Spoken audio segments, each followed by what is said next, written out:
What's going on, guys? Josh Pocock here, and Qwen 2.5 just released 13 new models, and based on some of the evals we're seeing, these open source models may just be some of the best open source models that we have right now in coding, math, and general purpose. Today we're going to take a deep dive look, do some tests, and see if they are catching up to some of our frontier models. Let's dive right into it.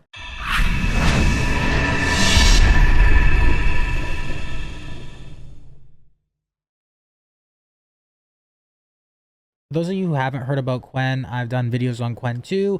It's owned by Alibaba, a Chinese company, and they posted this a few days, maybe about last week, and they essentially came out with 13 new models for Qwen 2.5. And there is Qwen 2.5, 0.5B, 1.5B, 3B, 7B, 14B, 32B, and 72B in the general purpose. Then there's Qwen 2.5 coder of 1.5B, 7B, and 32B on the way.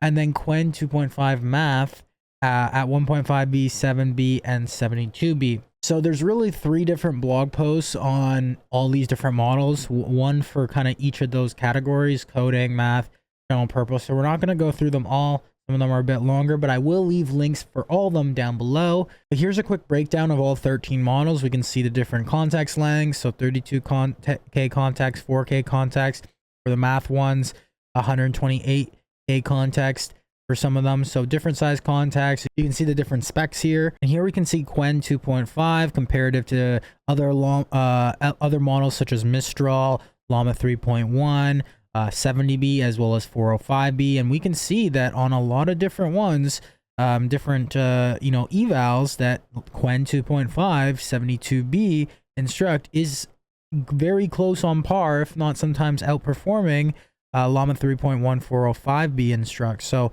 the evals are looking really nice here. So we have different benchmarks like MMLU Pro, GPQA, math, human eval, all the different ones here and here. All right, and this is even pretty interesting. They benchmarked their API-based model Qwen Plus against leading proprietary and open source models, including GPT-4o, Claude 3.5, Llama 3.1 405B, and then Deepseek version 2.5. And I did a video on Deepseek version 2.5 as well. So you can see Qwen Plus here and GPT-4o here and Claude here, and it is pretty damn close in many different evals, and some it's even ahead, like this one, MMLU Redux. It's actually higher on their eval test than Claude 3.5 by 0.08. So based on the evals alone, I'm really excited to test out this model. We can see Qwen 2.5 32B, 14B, and Qwen Turbo comparative to Gemma, Qwen 57B, GPT-4o mini. We can see those evals here. All right, we can see some evals for Qwen 2.5 coder as well as Qwen 2.5 math here. And like I mentioned, I'll leave links to all these different blog posts as well as the Qwen 2.5 coder specific blog post and the math specific blog post if you want to take a deeper look at these evals. There's the GitHub here, Hugging Face, Model Scope, Demo, and Discord. So you can go to Model Scope here, see these different models here. If you want to use these models on your own system, you could use something like LM Studio right here, and you could search Qwen 2.5. Check out some of these models right here. We're going to be using it today on Hugging Face. So if I go to Hugging Face here, we can see we can access Qwen 2.5, the different sizes right here, 72B, 32B, and then Qwen Math here and Qwen Coder. Okay, so all right, so we're going to be using these models today to do some tests right here. Now, some of these tests that I did, I've done videos on comparative to some of the other models. And I also added some additional questions here because some people mentioned that, we should include some even harder questions, which I completely agree with, to test some of these models now that these models are getting very powerful and strong. So we'll go through some of these ones just to see how it compares to some of the other models. And we'll also definitely test out these questions as well. And we'll see how Qwen does against, Deepseek 2.5, 01 Mini, 01 Preview, Claude 3.5. So let's dive into it. We're going to start off with some of the easier questions and then get into the harder ones. Okay, so based on the type of question, I will use the most powerful Qwen model. So if it's a math question, I'll use math. Coding question, I'll use coder. And just general purpose, I'll use general purpose for things maybe like reasoning or whatnot. This is a very easy question what the capital of Canada is, and it got that correct, of course. Next is going to be write a Python function to generate the Fibonacci sequence up to the 10th number. Okay, so I wrote this code here. I ran the Python file, and we got that answer correct. And next question is generate a batch script to create 10 files with the file names a1.txt through a10.txt. And it got that correct because all the other ones got that correct, and they all gave the exact same code.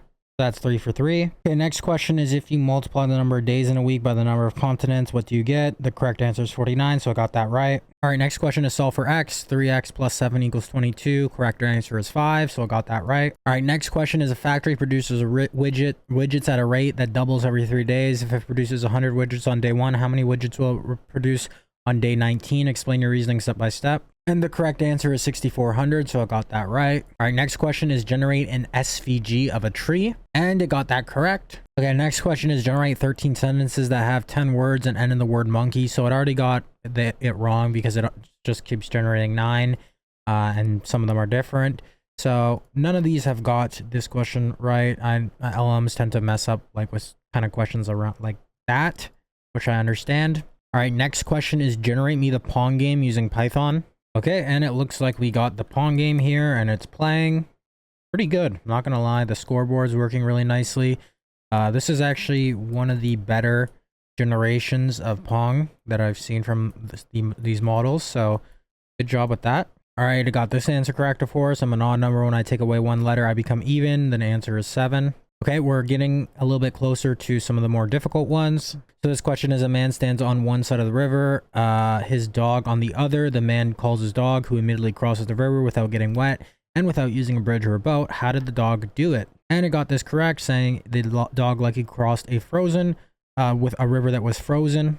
And it got this one correct, which some of the frontier models got correct too, well, all of them. But Deepseek 2.5 actually got this incorrect. So that's probably one of its most competitive open source or like one of its, you know, on par open source competitors, the new Deepseek 2.5 versus Qwen 2.5. So it's interesting to see. Let's see how it does in some of these other questions. Okay, next question is create a landing page using CSS, JS, and HTML. It should be a website for a beauty store that has a header, banner, feature page, testimonials, and checkout section. Make it look professional and very modern. Okay, and here we got the website here. So it has a features, testimonials, checkout section, and it doesn't look the best, but at the end of the day, hey, it worked. It generated the code, so that will be a pass. All right, next question is you are in a room that has 3 switches and a closed door. The switch is controlled by 3 light bulbs on the other side of the door. Once you open the door, you may never touch these switches again. How can you definitely tell which switch is connected to each of the light bulbs? So label the switches A, B, C, turn on 2 of the switches, turn on switch A and B, leave switch C off, wait for a while for about 15 minutes. This will allow the bulbs controlled by switches A and B to heat up if they are on. Turn off one switch after 15 minutes, turn off switch B, switch A remains on and switch C remains off. Open the door and observe the light bulbs to identify. So the light bulb that is on is controlled by switch A. The light bulb that is off but warm is controlled by switch B, and the light bulb that is off and cool is controlled by switch C. So I got that correct. All right, next question is I left my campsite and hiked 3 miles south. Then I turned east and hiked 3 miles. Then I turned north and hiked 3 miles, at which point I came across a bear inside my tent eating my food. What color was the bear? So basically it's saying that the only place in the world where you can hike 3 miles south, east, and north is the North Pole, which means the bear would be white, which is correct. All right, so next question is how many words are in your answer here? And it says to accurately count the words in my answer, I would need to provide provide an answer first. However, if you're asking me about the number of words in my response, it contains 14 words. If you have a specific question or topic you'd like me to address, feel free to let me know. So this got this one wrong, which Deepseek also got wrong. The only models that so far have got this one correct, even how simple it is 01 and 01 preview.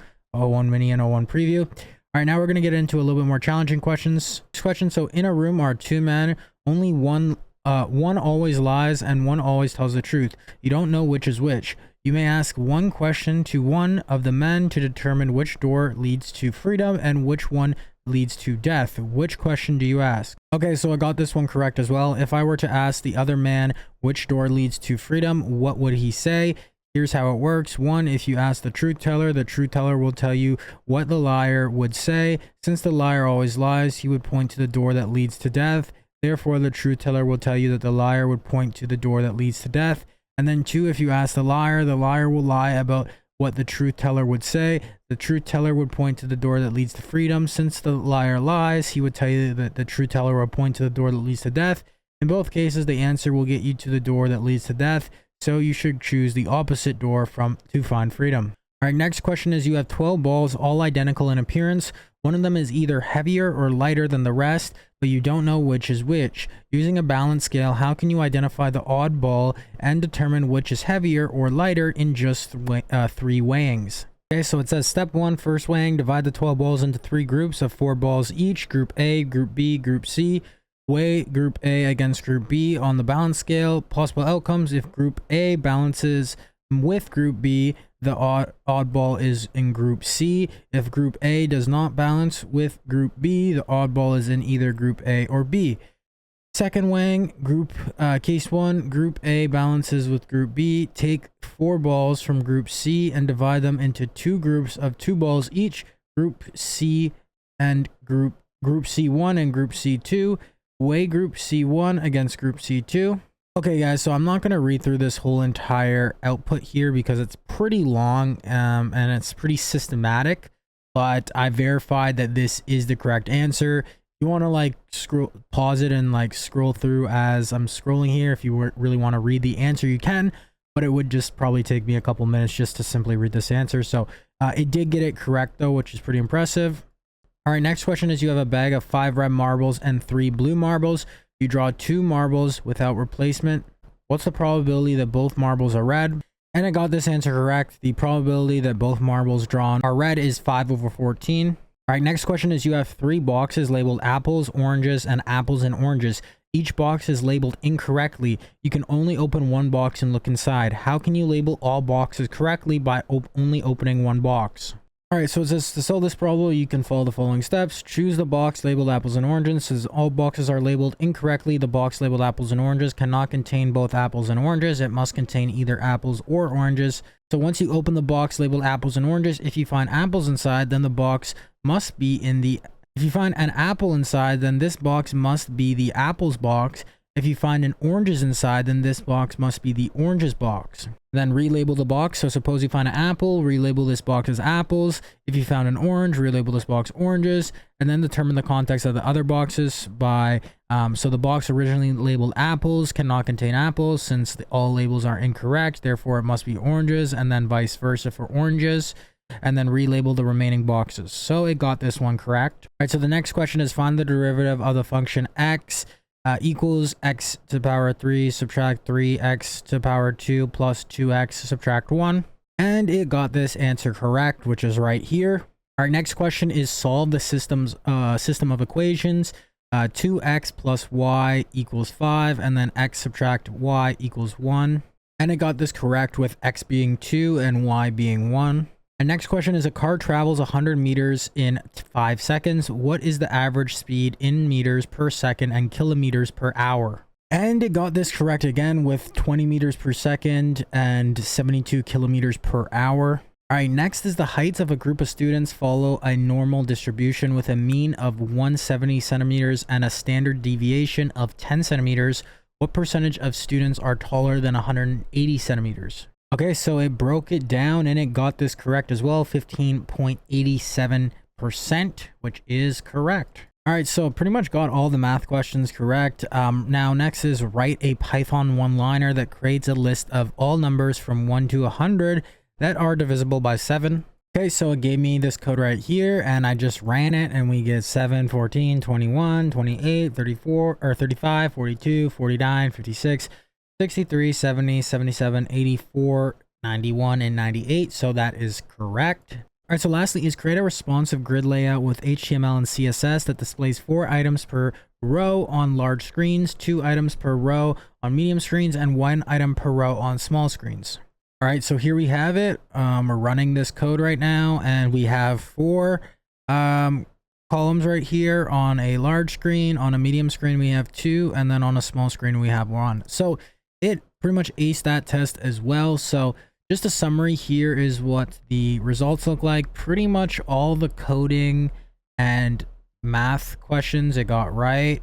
It got this question wrong and it got this question wrong right here. But yeah, this, I mean, it's a really good model. It's a really strong and powerful model, especially when it comes to coding and math and even like logical and reasoning questions. It did really well, and it honestly did better than I expected. I thought it was going to do really well, but I just thought it may not get all these right. So all in all, I think it's a pretty crazy model. I did get one. I did a test video on Deepseek, and I know a lot of people were kind of like interested in seeing Deepseek and just even seeing the evals that they put out. And some people didn't even hear about Deepseek v2.5, and they're like, okay, well, I'll definitely keep a lookout for this. So with that being said, I would definitely do the same thing with Qwen 2.5 because they've always had very impressive models with even Qwen 2, but now Qwen 2.5 is maybe one of the best open source models right now. That may be better than Llama 3.1 and all these other models. Like, just even looking at their benchmarks, not even including like the test we did today, it is really powerful. So as you can see here, I'll also leave a link to the old Llama Qwen 2.5. You can see right here we got some of the different models right here: 72B, 32B, 14B, 3B, 1.5B, and 0.5B. So yeah, all the links I talked about in today's video will be down below, but let me know what your thoughts are, guys. Have you tried out Qwen 2.5 yet? Have you tried out Deepseek 2.5? What's your favorite open source model? Do you think Qwen's better than Llama, or than Llama 3.1 or 3.2 or Deepseek 2.5? And do you think that Qwen 2.5 or just really open source in general is going to catch up to the frontier closed source models like Claude 3.5 or the next iteration of that, or ChatGPT, OpenAI 01, or whatever the case may be? So how long do you think it will be until open source genuinely catches up, if not surpasses, these models? Let me know in the comments down below, guys. Also too, guys, we upload videos every single day, so if you're new to the channel and you want to stay up to date with videos on AI, business growth, automation, all that cool stuff, anytime I'm learning something, I'll be sharing it with you guys and trying to provide as much value as possible when it comes to AI coding, cursor, whatever the case may be. Drop a like and subscribe to the channel to stay up to date for that. And also too, guys, if you haven't checked out our free community, our free Facebook group, free Discord channel, go to stridecommunity.com. Link for that will be in the description down below. Other than that, guys, let me know what your thoughts are on this. I'll see you in tomorrow's video. Keep hustling, keep grinding, and of course, guys, accelerate your stride. Take care.